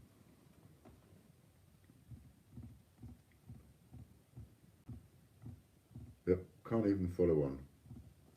Popped. Oh yeah, we was talking about the thumbs down. So somebody's give us a thumbs down. That's nice, cool, thank you. So we said, go on, give us a thumbs down if you don't want to give us a thumbs up, and you give us a thumbs down. Now come on and tell us why. I gave you a thumbs down because that would be a nice thing to do. Give us a conversation piece.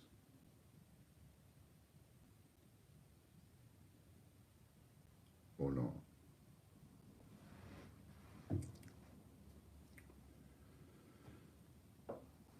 So I'm probably, I now have forgotten, I've lost my train of thought now, where I was going with it. And you don't want to watch me sort of sitting here saying nothing. Come on in, think of something to say.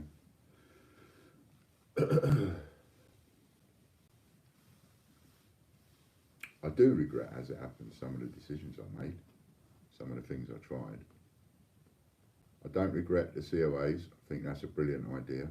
That idea will be picked up by Ian Glenn, I'm sure, at some point, or the Royal Mint. But I think the COAs was a brilliant idea. And I think us going under is going to mean everything to do with the Great British Coin Hunt will eventually become collectible, I suppose, because if the Great British Coin Hunt no longer exists, you know, it's like everything to do with Birmingham Mint or Heaton Mint. That's the old pennies, the old big pennies that you used to get, and used to get a H on them, which is Heaton Mint. And Heaton Mint was Birmingham Mint, and Birmingham Mint was put out of business by the Royal Mint. And rather unfairly too. But anything to do with Heaton Mint and Birmingham Mint is now collectible because, you know, even their office chairs. Please read the question above, Ian. I didn't know I missed one.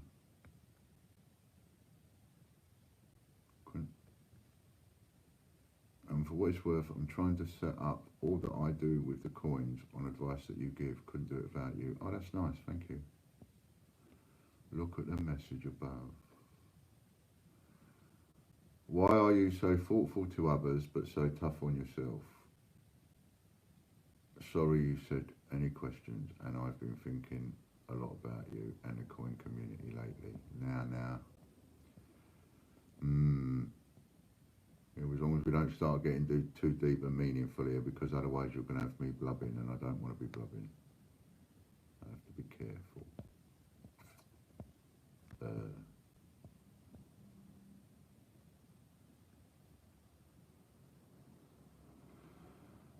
I wouldn't have said I was, is the honest answer to that. So, yeah, I wouldn't have said I was that thoughtful to others. I don't think I think that much about others.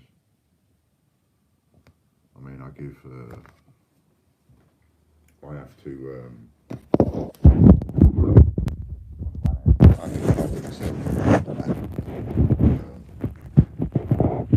I find it difficult.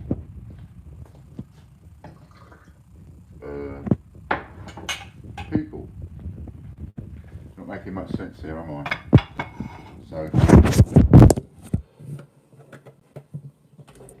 So this morning, I've got a phone call from Martles. Credit card. And they're chasing me for a couple of grand on a credit card. And I'll move the camera away from that. Too noisy.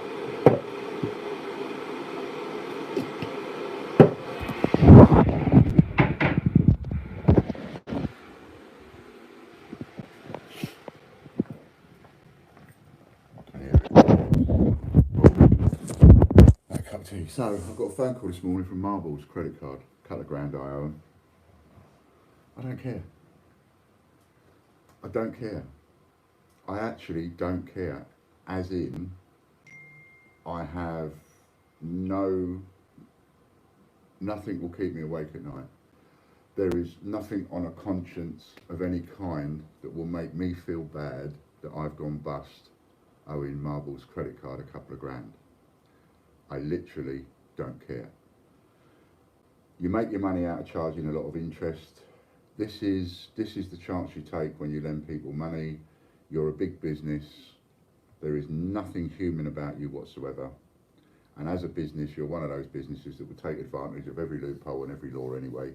So do I care that I've gone bust on you, owing you 2 grand? No, I don't. And I wouldn't lose a moment's sleep over it.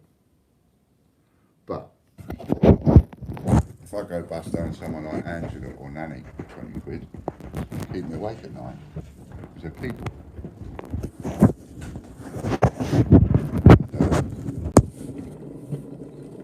I don't think that makes me any extra special or anything like that. It's just, you know, I view people a bit differently to the way I view business.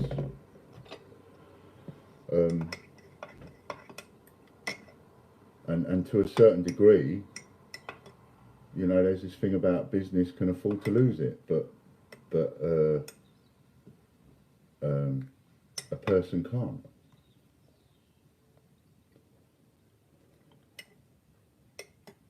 And I suppose it's all to do with personal lines and everything, isn't it? You know, there's lines that I will cross. I don't mind sailing close to the wind in some respects, and there are lines that I just won't cross, no matter what. There are lines where I'm not for sale at any price.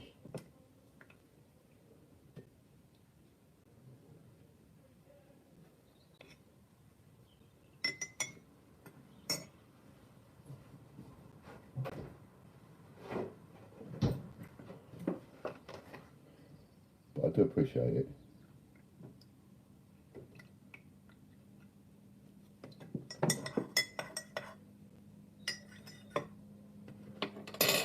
Nice cup of tea. I'd make you all a cup of tea, but you're not here.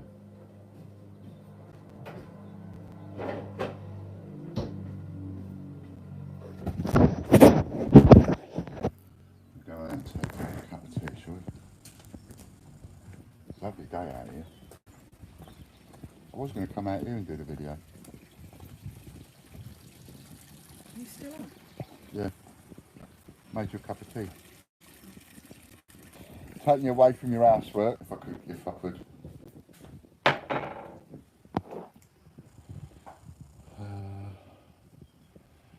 said on your, so I answered Angela's one, got that one. You said on your video last night you're finding it harder to sort me than Judith. Do you want to speak after the stream to discuss the ideas? Ah, yes. No, that's because I think I've got to have something in my head. I've got an idea, sort of. I've got an idea, but it's only going to work if I can give this idea and go, right, this is the options. You've got that, that or that. And people go, okay, I'll take that. So I've just got to try and figure out, I just want to get my head straight on how I'm going to start making, I know I'm talking a bit cryptically, but I want to get my head straight on how I'm going to start making the right offers and the right deals in order to solve the issue. What I'm not going to be able to do is I'm not going to be able to let people pick and choose. I'm going to have to come up with, at the moment what I'm thinking of is I would say to somebody, I owe you this much, I'll offer you this value coin parcel, this value stamp parcel, this value print parcel. What do you want? And then someone might go, okay, I'll have that value coins, or I'll have that value stamps, or whatever. That's the only thing I can think of at the minute. So having a chat to you after this stream today probably won't do me or you any good, only from the point of view that I've got to try and come up with a one-size-fits-all policy, which is not always easy, in order for me to be able to go to people and say, right, and then I can say on the camera, right, this is the deal I'm going to do. This is what I'm going to offer. What I can promise you, though, is that I'm not going to settle anybody else until I've settled you and Ailey. You first, Ailey second. Those are the two people I'm doing in order. I'm not putting anyone else on the list of anything whatsoever. Anybody that I do owe money to, and you see this video, whether you're an investor or whatever, and you want to do some kind of a deal, I'm happy to do some kind of a deal. But it's going to be on this basis. So whatever deal I come up with for Nanny, and I go, Nanny, this is a deal that I'm offering, right? And if Nanny goes, I don't like any of them, then I'm not going to have any choice but to probably move on and go, okay, Nanny, we'll have to come back to you then. Right, next person, this is what I'm offering. And because it'll be a one-size-fits-all, and what I've got to be really careful of, I've got to be really careful that I don't treat anybody too differently. Because if I start treating people too independently, too individual, too differently, I'm going to get in trouble and I'm going to go to prison, and I don't want that. So I've got to be really careful with how I push this, and really careful with how I go towards whatever lines, legalities and things like that. So if I can come up with a way that is a one size fits all, then I'm going to try and do that. There is something worth mentioning, actually. I will mention, there is something worth mentioning before I go. And that is the potential of what's to come. So, at the moment, I'm beat. You know I'm beat, I know I'm beat at the moment. However, my brain being what it is, it tells me that logically it's safe. No worries, Danny. I will talk to you probably this week. If not this week, definitely after the weekend. But we will talk and we will start the ball rolling. What was I going to say? Oh yeah, there could be a silver lining. Pardon me. And that silver lining is that part of the money that's been used from investment that I've had has been used to pay people to sit there and sort coins. And so over a period of years, I built up the kind of stock that I've built up, and like the penny cupboard that I've shown you, that kind of thing. Thousands and thousands and thousands and thousands of them all dated, everything. So one of the things that my head tells me is that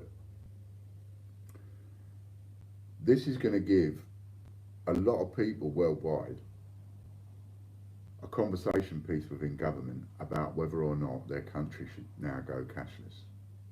The cashless question is going to come priority. And I think the reason it's going to become priority is because it is too easy to spread a virus. You know, the minute you get something like this virus, or the Spanish flu, or the Black Death, or, you know, a chemical agent that people, a terrorist brings in, whatever it might be, any kind of virus that spreads the way it spreads is going to attach itself to anything, clothing, money, whatever. So to get rid of money would be a sensible thing to do right now. If we are going to take the virus issue seriously as a nation, getting rid of cash, by the way, is not something I want to do. But I can see from a governmental point of view, if you're on the table of people at the top, the writing is on the wall for coins, says Stephen. Absolutely, I believe it is. And it would not surprise me to find that before any of you have had a chance to get back after this virus scare has all been over, because at the moment none of you can go down to banks and post offices and get bags of change. If you can, you're very lucky, because they won't give it to anybody. Even if you've got a business account, they won't give it to you unless you're a key worker. So I think before this is all finished with, there's a very strong chance that they will do away with cash, or announce that they're going to do away with cash altogether. And I think there's but there's too much money to be made out of the commemorative coin market. So, you know, they may keep certain coin, but I think this is almost, this is Fran hates it when I go, oh, it's guaranteed. I think this is a good time for them to be able to get rid of the penny and the 2p and the 5p. There's no need for it in our society anymore. There's no need for it in our shops anymore. It would make no difference if something was priced at 99p or 90p or a pound. Make no difference. So I can't see that the penny or the 2p or the 5p has any use anymore. Final nail in the coffin for coinage, yeah.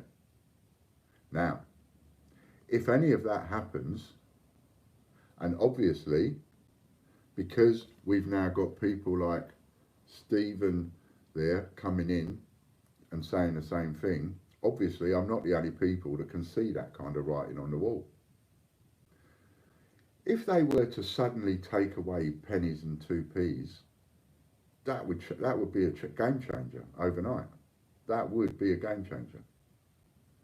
See, when they took the pound coins out of the system, or when they took the old money out of the system, we all got notice, and therefore lots of people went down like they thought they would and got loads of 1967 pennies and half pennies and chucked them in the loft, and half crowns and all that kind of stuff. People bought them and chucked them in the loft.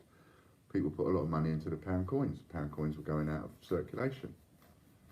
Okay, but then you have this glut, right? They're going out of circulation, so everybody goes mad for it. Then they go out of circulation, and then suddenly you find that, oh, there's loads of people now trying to sell it and cash in on it, which they don't, and then the price plummeted on the pounds. Edinburgh at 25 quid, going all the way down to 4 quid. But if they suddenly take all that away, they do it at a time when we're all at home, where you haven't got the opportunity of nipping down a bank and having 50 quid's worth of it and chucking it in the loft. You ain't going to get that opportunity. And so it will come out of circulation, and it will come out of circulation before we've, even though it will take months, it sort of will and it sort of won't. You know, there are 100 million pounds worth of pennies in circulation, but everything's come to a standstill now. So you've no longer got this in and out, money in transit. It's all stopped. And you've got a lot of money sitting in a lot of cash centres, and if they suddenly said, it's time to get rid of the penny and the 2 penny, there would be so many of them out of the system within a couple of months you wouldn't believe it.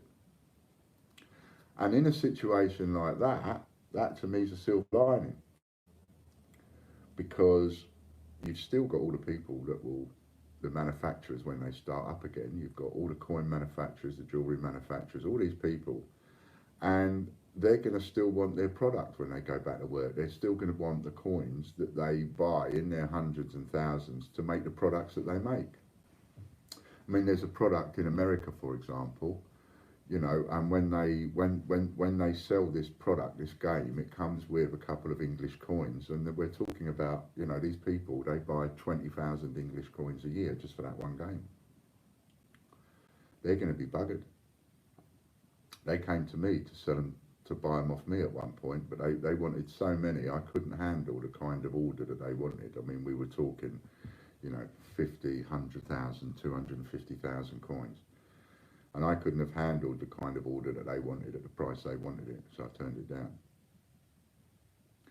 But it will then become a seller's market.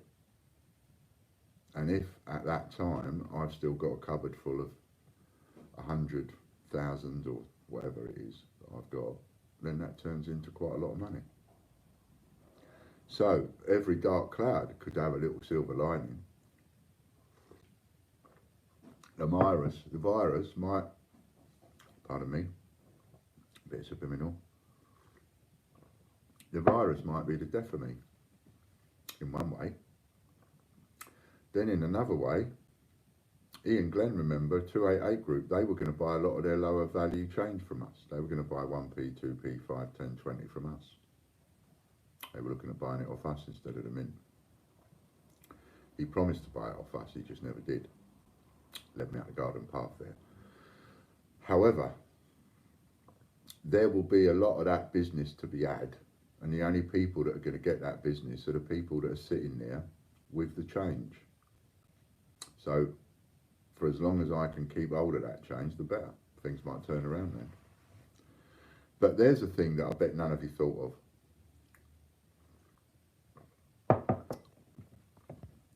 I bet none of you have been sitting there thinking, oh, by the time this is all over, there might not be any copper.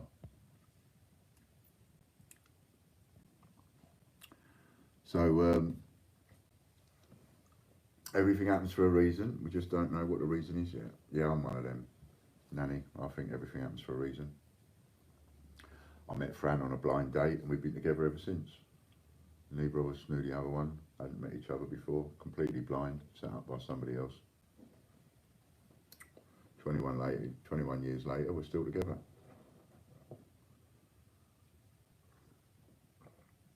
And she ain't killed me yet.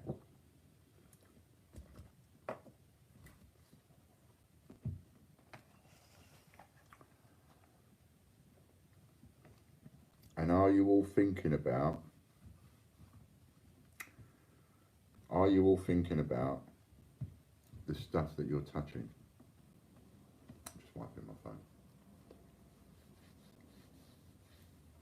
So like I said, this morning I went to the garage to buy a packet of fags and some milk. And I bought the cigarettes and the milk. And the lady behind the counter's got no protective equipment, no nothing, no gloves, no sprays, no mask, no nothing. So that means that she could serve someone that's got the virus. They could give her money. I get my change. I come home with the virus or the product because she's touched the product and all that kind of thing. And it has to be almost guaranteed that there are going to be people like me at home, like you at home, isolating, minding your own business, taking every precaution going, and all you got to do is just go and pick up one product that somebody's touched, and that's it. Do you know what I mean? I wouldn't want to be touching the money unless I'd sprayed it, certainly without any gloves on. And it's only 7 years for murder. Exactly. Fran would have got away with it and all.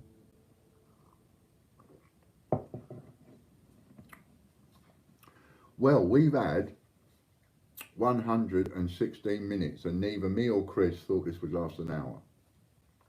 So there you go. But we'll call it a day there, I reckon. 2 hours, I reckon that's well enough. It's a beautiful day. Get outside in the sunshine if you're not out there already. That's where I'm going now. I'm still not doing much work this week. I'm not doing hardly anything. I'm taking as much time off as I can. I intend to do more work when the weather gets bad. When it starts raining and stuff, I'm going to do more work inside. But until then, for my own health, mental health, benefit, etc., I'm taking advantage of the sun and I'm spending some time in the garden, spending some time with Fran, which I'm enjoying. And I am purposefully just heaving that off my shoulders and going, I'm just not dealing with it. I can't anyway. There's so much I can't deal with, so I'm just not. And I don't think there's any rush anyway. I mean, you know, yes, I owe money. Yes, I owe product. Yes, I've got to figure out ways to sort all of this out. It ain't going to happen in 10 minutes. What can you wipe your coins with safely without ruining them? I don't know if hand sanitizer's got anything in it, you know, but the minute you start using cleaning materials, that's it. You might as well stick it in tomato sauce or some Coke or something, you know, if you're going to start cleaning them. There isn't. If hand sanitizer doesn't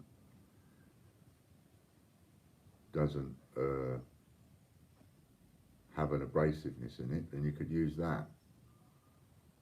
But I tell you what I did, quite simply, I come home, I've got my change in my hand, so I put the change on the side and I said to Fran, unless you absolutely need that money, leave it there for a few days. Just leave it there. It's metal and it stays on metal for 3 or 4 days. So leave it there, I put it on the side, we'll just leave it there. I took the cellophane packet off all my cigarettes and then I washed my hands. What else can you do? Thank you very much, Lorna. Thank you very much for being there, and thank you, Chris, for being there, and thank all of you for turning up, everybody. And I appreciate it very, very much. And for those that want to come on, and you know, if you've got something to say and it's maybe not too pleasant, but it needs to be heard by me, I'm quite happy for that. Let's come on and let's deal with things. All right then. Thank you very much, everybody. And I'm going out in the sunshine. Have a lovely day.